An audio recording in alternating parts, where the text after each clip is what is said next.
Buen día, hoy meditaremos Hebreos capítulo 4, versículo 1 al 13. Hace como 20 años atrás viajé sola a Corea por un mes y al cabo del mes, cuando tenía que ir al aeropuerto, yo muy obediente a las indicaciones de aerolíneas canadienses, fui con 3 horas de anticipación. Es más, llegué como 20 minutos más antes. Entonces me presento al mostrador y la persona que me atiende me dice, mira, tenemos un vuelo que va a partir en 1 hora y hay un asiento vacío. ¿Quieres tomarlo? Y le digo, bueno, está bien, no hay ningún problema.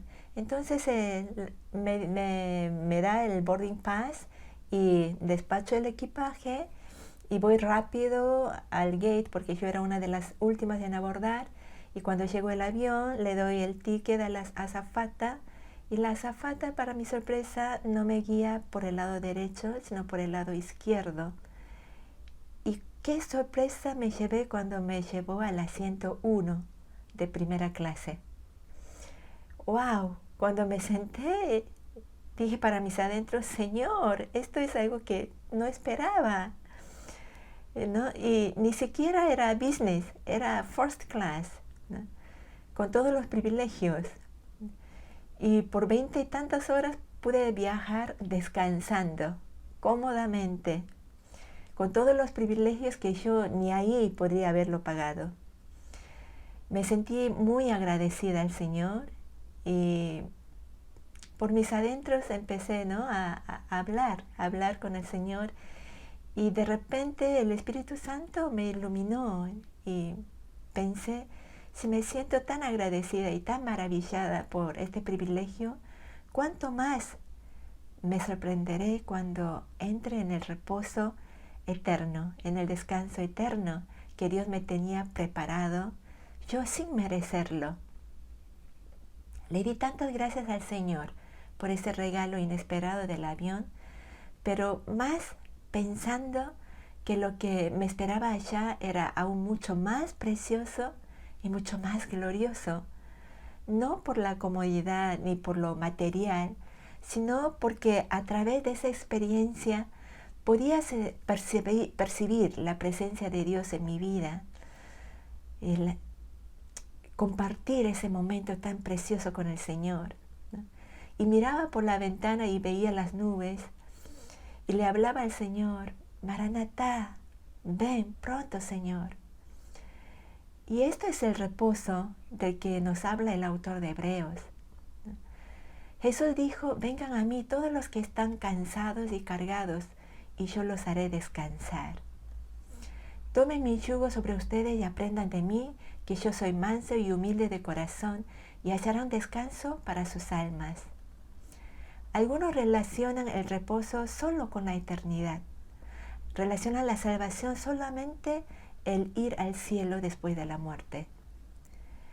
Pero el reposo acá se refiere a Cristo, porque a través de Él es que entramos en ese descanso eterno, pero ese descanso no solamente empieza allá, sino que empieza en el momento cuando confesamos nuestro pecado y aceptamos al Señor como nuestro Señor y Salvador. Y empezamos a descansar en Cristo cuando por fe creemos lo que Él hizo por mí en la cruz. ¿Y qué es fe? ¿No? ¿Es simplemente confesar que Jesús murió y resucitó por mí? No.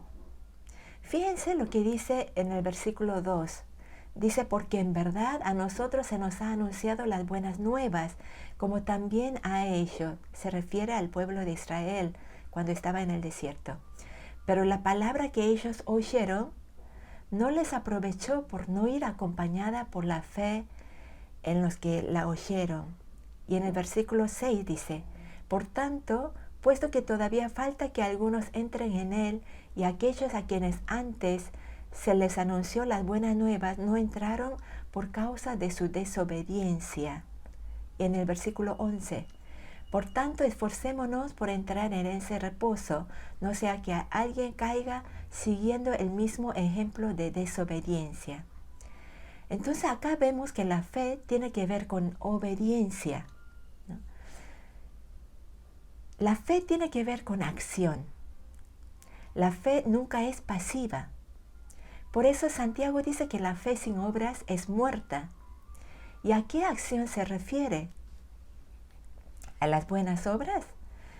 No, se refiere a la obediencia a su palabra, a la palabra de Dios.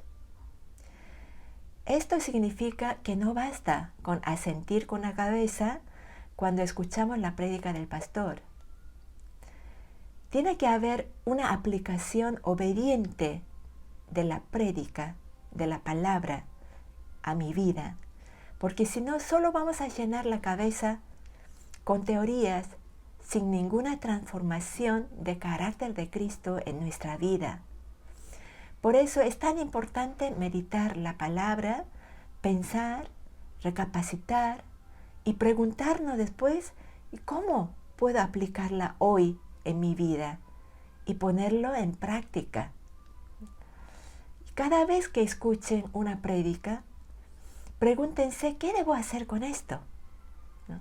Y pónganla por obra, porque así es como van a crecer conforme a la medida de la plenitud de Cristo.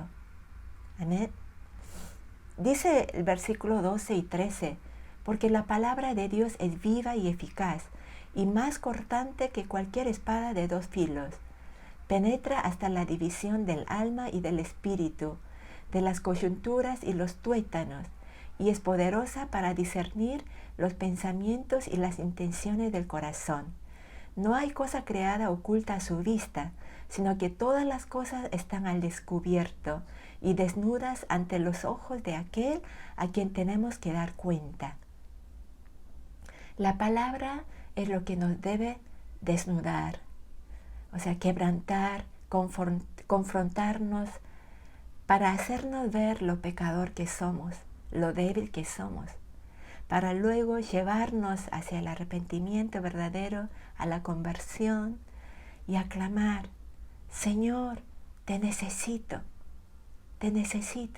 transfórmame, ayúdame a morir para que tú vivas en mí y descansar en ti, a confiar plenamente en tu obra y así entrar en tu reposo. Amén. Que el Señor les bendiga.